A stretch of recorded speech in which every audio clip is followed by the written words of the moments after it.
大家好，我哋係中華基督教青年會小學嘅代表。我哋今日會介紹我哋嘅綠色校園撞板。你又話綠色校園嘅，點解得咁少樹啊？我哋嘅創作理念利用綠色再生能源去取代化石燃料發電，減少對環境污染。環保唔係淨係種多啲樹㗎。綠色能源有好多種，例如用太陽能發電。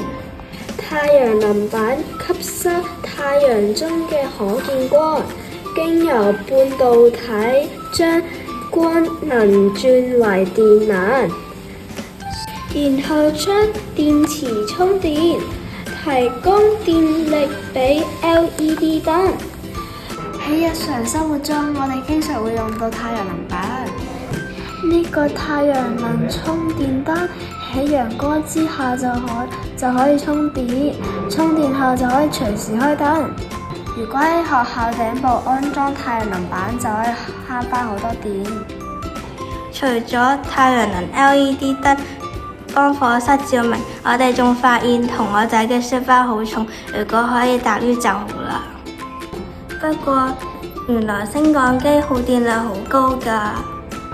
我哋設計咗太陽能輸送帶，可以幫同學運書包，供有姨姨搬重嘢同埋5線姨姨運送飯箱。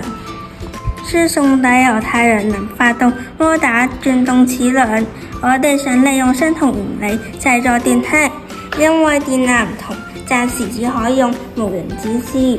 如果發明成功，咁樣就可以節省升降機用電量。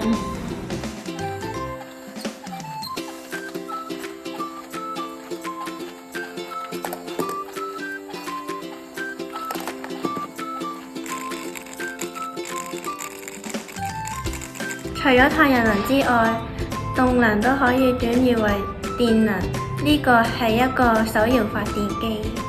我哋轉佢就會發電，有風力。我哋諗到喺學校加個旋轉木馬，當小息嗰時同學仔玩旋轉木馬就可以發電，推動風扇，咁大家就冇咁熱，又玩得開心。除咗開源節流都好重要。我哋用咗 Micro-bit 擴展套件 Kitten 作編程，做咗一個程式。呢個程式係咁嘅：當溫度感應器測到溫度較高嘅時候，就會閂窗、閂風扇、開冷氣；當溫度較低嘅時候，就會着綠燈，自動開窗、開風扇。我哋嚟睇下佢一次嘅運作啦。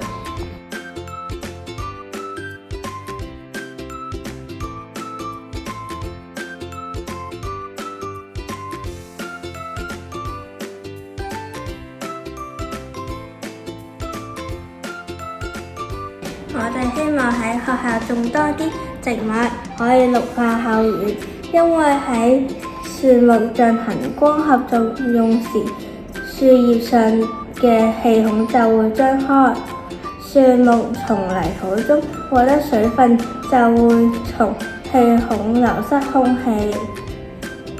喺蒸散作用過程中，水分嘅氣化會吸收空氣嘅熱力，令附近降溫。如果冇咁熱，大家可以開少啲冷氣。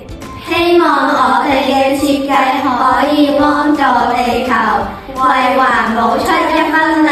綠色校園，你我做到。